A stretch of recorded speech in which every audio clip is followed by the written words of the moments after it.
Good afternoon. I'm Steve Bassnett, and along with Aaron Marsden, I would like to welcome you on behalf of CANASA and Security Canada to our weekly online learning session. I would like to say a special thank you to Genetec for their support and sponsoring today's session. Today, I have the pleasure of introducing Nada Abid of Genetec and Paul Laughton from the CIBC. As a business development manager for Genetec, Nada oversees the market growth for the financial and banking sector, as well as the property management and construction sector in Canada. She is responsible for helping customers see their security installations as an investment rather than an expense, and empowering them to leverage their security systems to other areas of their business. As the Director of Physical Security Systems and Technologies, Paul is a lead contributor to CIBC's Enterprise Physical Security Strategy and manages the design, installation, deployment, and maintenance of CIBC's physical security systems. Feel free to type any questions you may have during the session into the Q&A window at the bottom of your screen, and they will respond during the Q&A portion roughly 20 minutes from now. I will now turn the session over to Nada and Paul. Welcome and thanks for being here.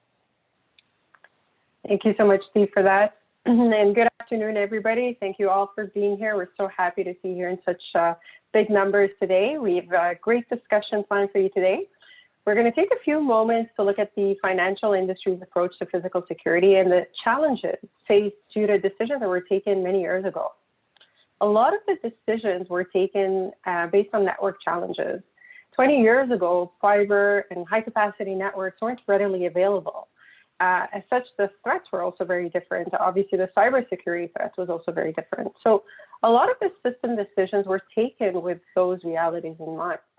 Now, obviously, a lot has evolved since, and I think today any medium to large-sized company could easily have a private fiber network, even if they chose to. But we see that the physical security modernization has had a slower uptake.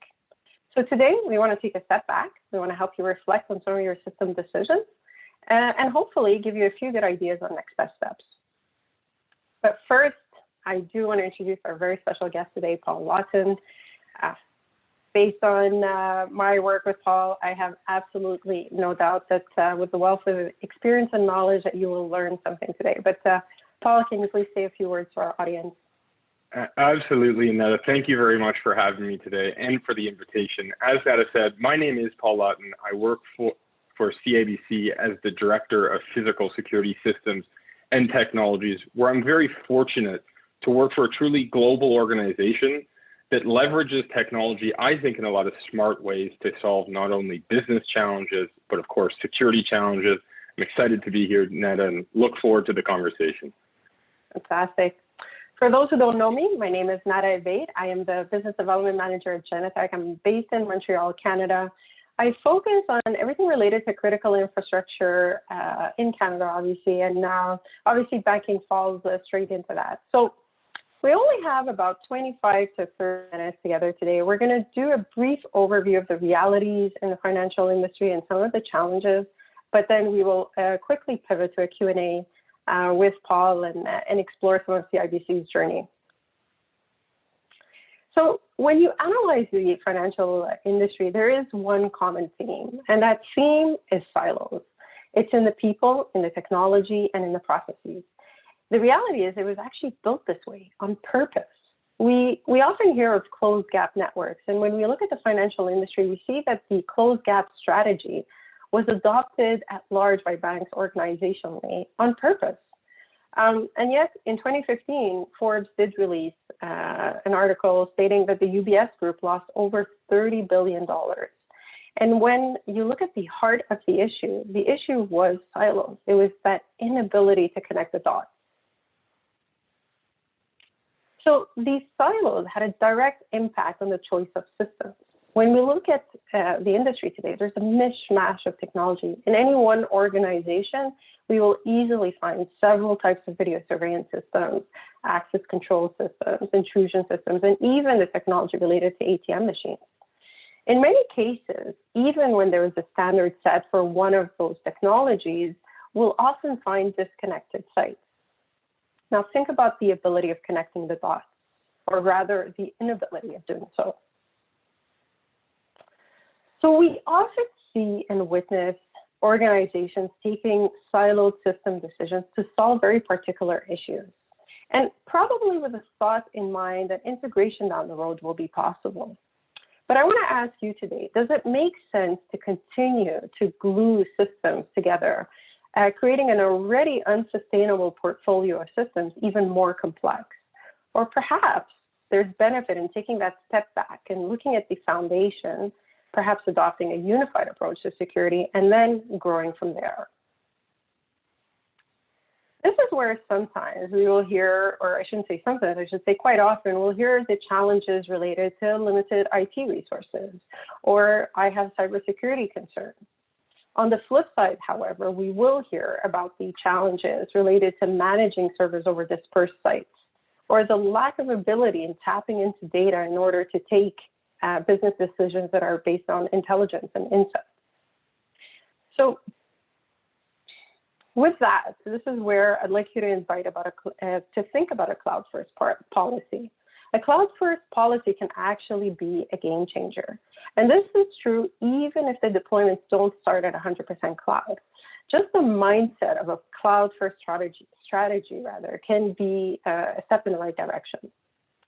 What we see actually as a trend is a hybrid cloud strategy being adopted by a lot of the financial institutions.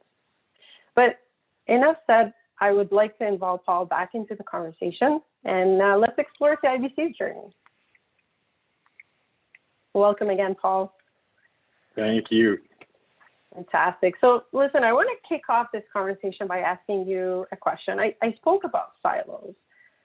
Did that resonate with you? And tell me how this applies to CIBC's reality.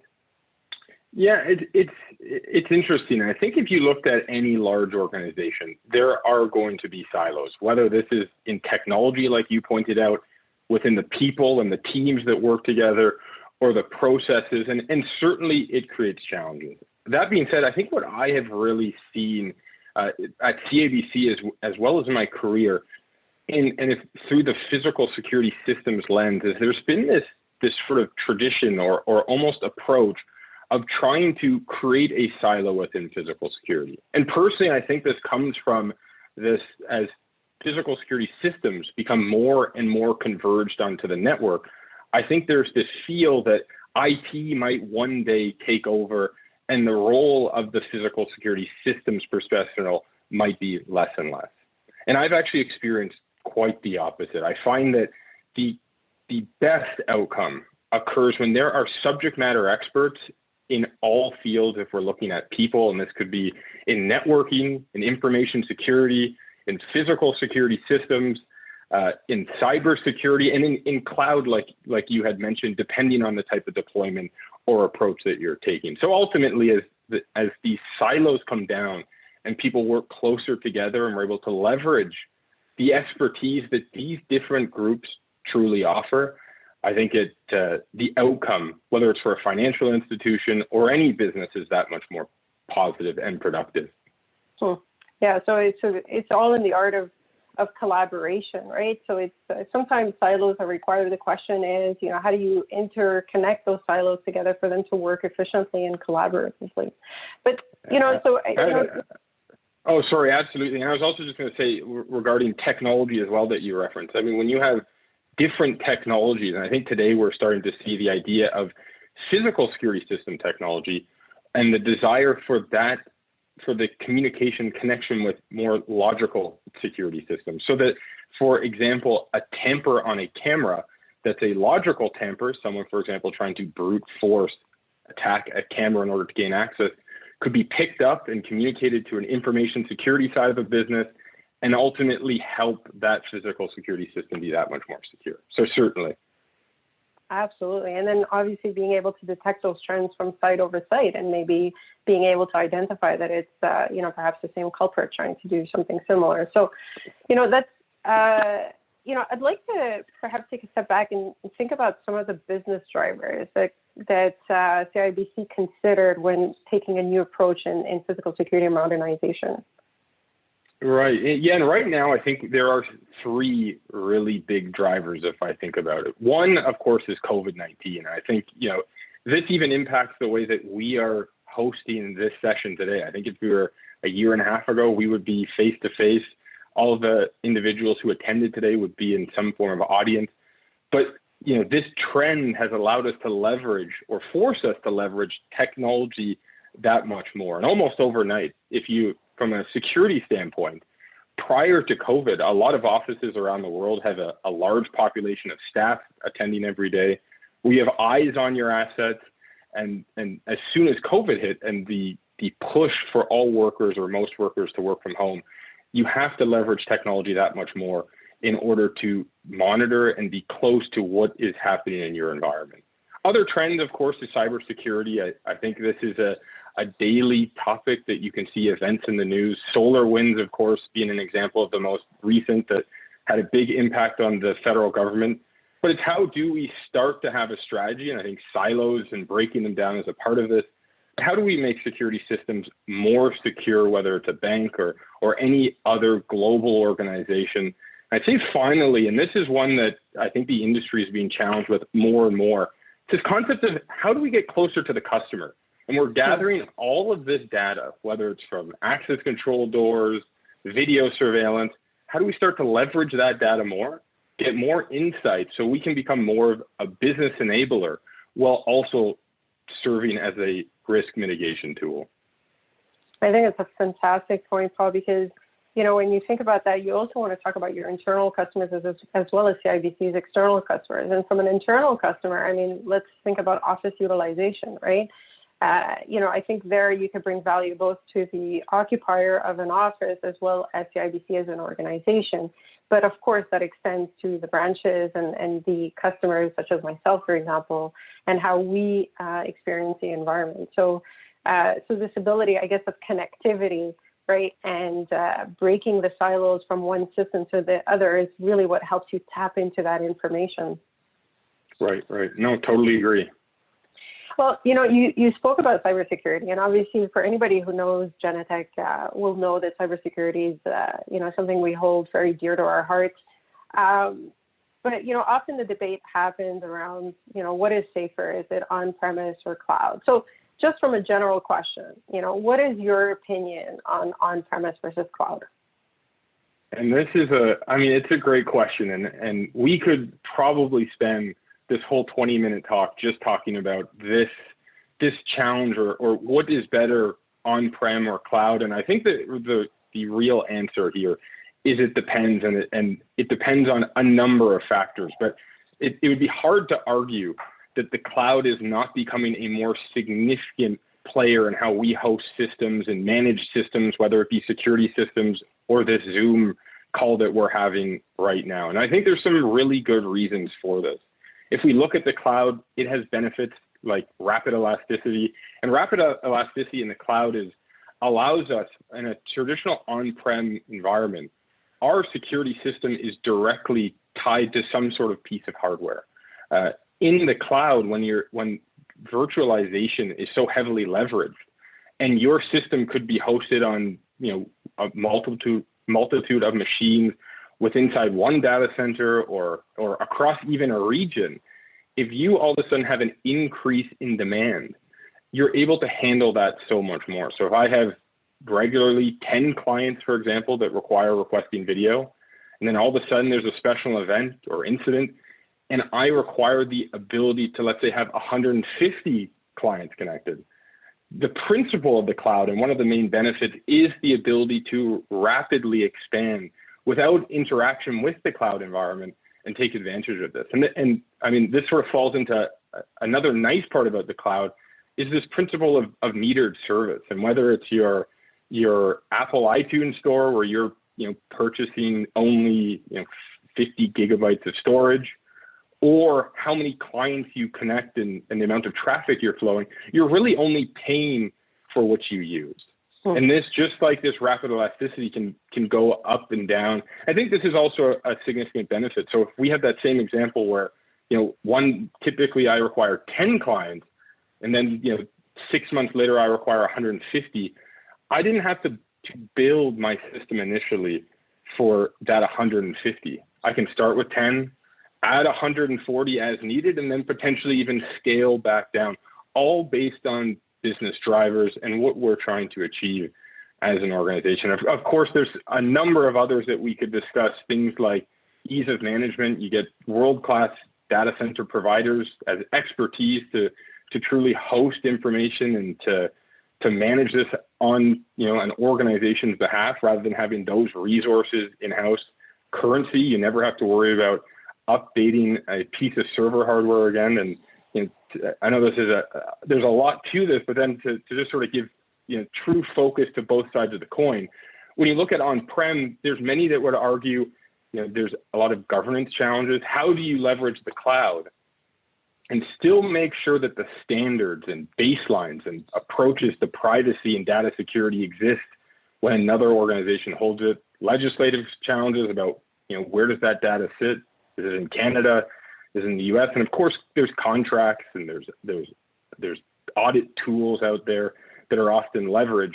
But these are certainly some of the big challenges. And I think the biggest one for on-prem is there are a lot of people that are still more comfortable with this concept of sort of castle moat mentality. If I can have a true perimeter and keep all my data secured inside this perimeter, well, that leads me as an organization and whatever that data is much more secure. So you can tell, in my mind, there's so many sides to this, and it really comes down to the business, and it comes down to the silos, back to sort of the silos discussion that we're having.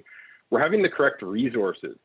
They're able to understand what the business is trying to achieve, quantify the risk that exists, and then be able to set in place the appropriate tools to mitigate the risk down to a residual level that's acceptable. I think that's really the ultimate goal and the approach that should be taken. Yeah, we've sure come a long way from having to deploy a new DVR with a whole bunch of analog cameras and sending local teams to local sites to expand. And so from a scalability perspective and overhaul governance of a network, it's one thing. But I think another fantastic point to put on the table, I'd love to hear your thoughts about it, is availability, right? On-prem versus cloud. Certainly, and I mean, availability is built into the cloud model and this concept of virtualization, where my system's no longer tied to one piece of hardware, and it allows you to, in theory, have much higher uptimes and also not have to yourself manage things like, what is my disaster recovery process going to be that I'm responsible for if there was an incident to happen. Of course, you have to be involved with how the cloud provider would ultimately facilitate this, and there's a lot of interaction and contractual and governance pieces that go along with this, but certainly, I mean, availability would be a top benefit of the cloud. Yeah, and I think I made it a point to talk about critical infrastructure and how banking falls into that, and I think that's where the point of availability becomes extremely important to keep that in mind. That it's important that for someone like CIBC, for example, to be able to update systems on a regular basis, to have the best updates possible, by ensuring high availability at the same time. So I do want to pivot on a slightly tangent topic here. We actually mentioned the word governance a couple of times, and I want to tap into that a little bit because from a banking or financial institution perspective, you guys have quite stringent regulations and guidelines to abide to by the 27,000 rather, PCIC, SOC 1, SOC 2, but in being able to comply to all of these and leverage those tools, there's also the aspect of access management, identity management. I don't know if you could share a couple of words around that and how you view the importance of managing that properly for CIBC. Yeah, and I'd say this sort of goes for all organizations that are global, and really sort of points to this idea of central management, and so much of it is trying to enforce and maintain privilege or principle like least privilege. And if you look at whether it's physical access control or logical access control, the ability to have a global insight across all your sites and systems of what access exists and what an individual has, and be able to actually audit this and put the individuals who are accountable for these systems or space in control to say that, yes, in fact, if we're looking at a physical location, yes, in fact, this person still does need access, or no, they do not. And I think a lot of this, and where the industry, at least on the logical side, has been for a long time, and it seems to be becoming much more prevalent on the physical side, is this concept of role-based access control. If I'm able to classify individuals as roles into roles, even like myself, and understand exactly what my responsibilities are, well, I should be able to tailor the physical security access that I have to only what I need at the specific times, under the correct pretenses that are appropriate, and nothing else. I think we've all had a job in the past potentially where you started in one position and maybe they gave you a key to access a certain number of doors, and then you changed roles that required access to a different part of a building, and you got a second key, and you did that a couple more times, and before you knew it, without this auditing, without this attestation and the ability to give the owners insight to who actually had those keys, by near the end of your tenure at an organization, it's very easy to have this concept of privilege creep, where I'm able to actually get into everywhere, some spaces that are more critical and restricted than others.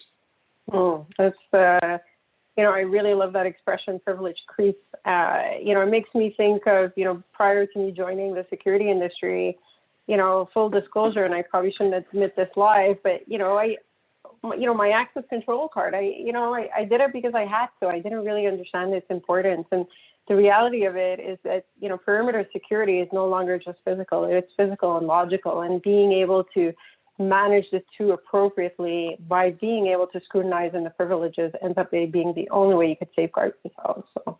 Absolutely. And sort of going back again to the silos of technology, if you can have the logical access, and this is where I think the direction and the sort of the answers to a lot of the challenges we've been having, when I say we, I don't mean CABC, I mean the industry as a whole. But if we have a lot of control over, let's say, do I still have access to my Outlook account after I leave an organization? I think we've been able to, most organizations have tools and controls around this. But if we can leverage the same information that when I am no longer with an organization, not only do I no longer have access to Outlook, but also my physical access is immediately removed. This helps, and it's another benefit of where these silos, if they're broken down between two technologies or two practice areas, if you will, of physical security and logical security, can bring a lot of benefit. So I'm seeing the time fly. I mean, I'm telling you, Paul, I could talk to you for hours. So I'm going to try to squeeze in two questions before we open it up to the audience questions. But, during COVID, how did video surveillance change? Did it? And if so, how? Yeah, I mean, we discussed this a little bit, and I think with COVID, naturally, everyone all of a sudden is at home. And if you think of CEPTED principles and preventing crime, most people won't do something. I think for the risk of one being seen in that crime and also then not being able to get away with it. And naturally, if everyone or a large majority of individuals are no longer at the office, you have a lot less eyes on what's happening in a facility. And I think this is where, and I think a lot of organizations have had to pivot and are able to leverage technology even more to enable their processes and people, is if things like unification, where if I have an event that happens in one system, if I'm able to correlate that and assess it with video, even though I'm not there, I certainly think has some benefits for securing a system. So, understanding what information can be accurately picked up, and then how can we action it, I think is ultimately, how organizations globally are forced to react to COVID when you can't be there in person as much as you'd like to be. Mm-hmm. So yeah, we've shifted a long way from having to sit down in front of a screen 24/7, but rather in a much more intelligent way of looking at video, monitoring video based on automation, and really focusing on the events or incidents that are actually required to pay attention to. So I said two more questions. I'll try to stick to my promise there, but I guess I'm just looking at time. Yeah. So Let's close up our conversation by asking if you had one lesson learned to share with the audience today, what would it be? One lesson. Yeah, it's an interesting question. I think the challenge is there's so many small lessons that you learn sort of along the way and continue to learn, whether it's on the system side, the operations side, how they work together or silos.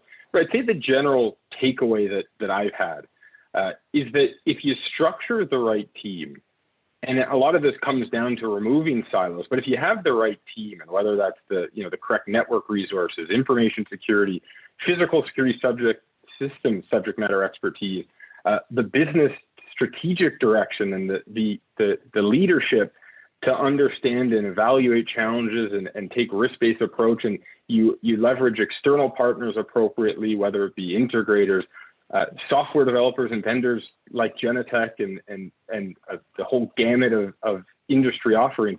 If you put together the right team, if you do have a problem, which will come up, you're that much better equipped to handle it. So I'd say, if I sort of put that all together, it's really creating that team of internal and external resources so that if a challenge does happen, you're able to confront it. And that would be my lesson learned, I would say, and something that I continue to try to develop and collaborate with as many resources, because so many individuals and have their own specific subject matter expertise that can bring a huge value to a program.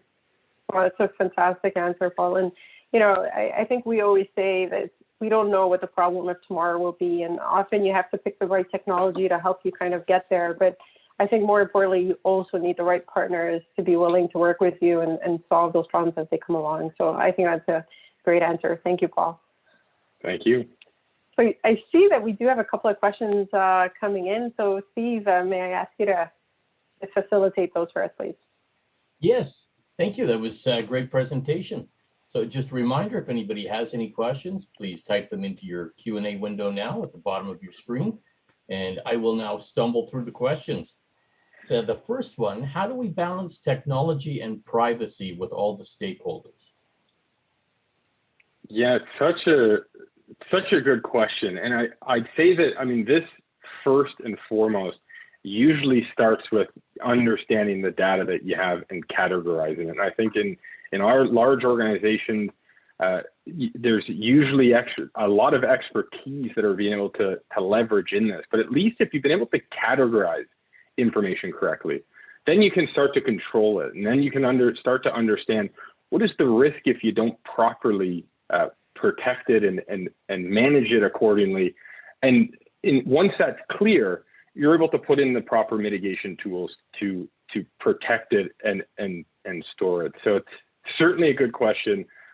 A big question at that is a challenge, but that would certainly be my start. Great, thank you. Next question. Can you speak to video in terms of cloud access management versus cloud storage? Cloud access management versus cloud storage, certainly. And if I'm understanding the question correctly, cloud storage would be the idea of storing the actual video in the cloud. Cloud management, though, would be not so much having your video actually in the cloud, but having that cloud act as the interface that you're using as the user to actually access video and have it brought to your machine. So I certainly think there's a big difference there. And I think this talks to sort of Neta's trend about a hybrid approach where you might have all your video actually still stored on local servers so that you don't have to constantly be streaming this information to the cloud, but at the same time enable the ability to access it and have control over it by leveraging a cloud offering to facilitate that. So I hope that answers your question, Steve, or whoever's the intent of that question was. Yeah, thanks. Yeah, it was way too intense of a question for me, but hopefully we did answer that one for them. Next up, and I might have to read this one twice, deploying OSDP, ? Any thoughts on IPv6? Status of looking at TLS 1.3, consideration for different biometric solutions, deploying any temperature readers and enforcement. To be honest, I don't know enough to know if that's all together or if that is 5 different questions. So feel free to ask. That's another half big hour. Yeah. I'll start with the first one that I think I heard, OSDP. And I think OSDP, of course, has a lot of benefits in terms of that it can provide this security, this secure channel as it's dubbed, so that the card information being sent on the line is now secure. But what I find interesting and most attractive about OSDP compared to Wiegand is the bidirectionality of it. So I am now able to identify if a reader is in fact online or offline, or has been ripped from the wall or no longer ripped from the wall, than if it was traditionally Wiegand, where the communication traditionally is just one direction. And Steve, I'd press you to remind me of what one of the other package 5 questions were. Any thoughts on IPv6? Yeah, I have not seen IPv6 rolled out. I know if it certainly appears like my ISP has started to leverage IPv6. I mean, IPv6, and this goes to where the complexities of the environment for a physical security system is ever increasing. And I would push this to the network team to really understand, could this provide benefit? What would this change? Would there be risks? And I think it is a huge topic that would need to be undertaken by an organization. But currently, besides me seeing my internet service provider leveraging that, I couldn't give you much more on that. Okay, thank you. I think in fairness to the others, because we do have a number of questions, I'll send the rest of those ones over to you if you don't mind maybe answering them direct later. I'd be happy to. Thank you. Then we'll move on to the next one. There has been a large movement to consider the communications as a utility comparable to electricity or plumbing. The logic here seems to be rather different. Sorry, that's the end. Yeah, I guess if I see where the question and my interpretation of it is that, a utility is a critical service. And I think if you compare utility to internet access and your ISP provider, if I'm understanding the question correctly, I think there is a lot of comparison there. We are the world more and more, whether it's for at-home learning, a security system, sharing of data, this Zoom call, we rely on network connectivity. And I think it certainly is a critical infrastructure that needs to be compared to a utility. And really, I think there's been trends around the world where it's becoming more and more of a right, where in order to truly be a part of the community, it's seen that internet connectivity, just like power, is one of those key tools. Okay, thank you. Next up, what is your experience to do forensics request about any incident which you need recovery and generate an intelligence report? Interesting question. I'd say, generally speaking, when you have a large volume of cameras and you're trying to forensically review, it can be very challenging. You have potentially hours and hours of footage to go through from a countless number of cameras. And I think there's been countless studies that said that most of us, based on our attention spans, can't do that very long effectively. And I think this is where the more triggers and events, if you will, that we can use to cue us to and bring us to the attention of what video is important has been the way to go, and is much more helpful than trying to scrub through hours and hours of video across a multitude of cameras to look for an event. Okay, thank you. And it looks like we have our last question. And I'll preface this by saying it is not from Nada. Hi, Paul. Are you considering expanding Genetec to all your CIBC sites globally? Unfortunately, this would be a question that I wouldn't be able to answer. And I can certainly understand why some might be interested in that or the direction. But if that individual would want to reach out to me, I'd be certainly happy to discuss perhaps the influences that this may have or a decision that they might be trying to make. But no, that's not something that I can discuss, unfortunately. Fair enough. Thank you. So that brings us to the end of today's session. thank you for joining us. And once again, thank you to Nada and Paul and to Genetec for their support.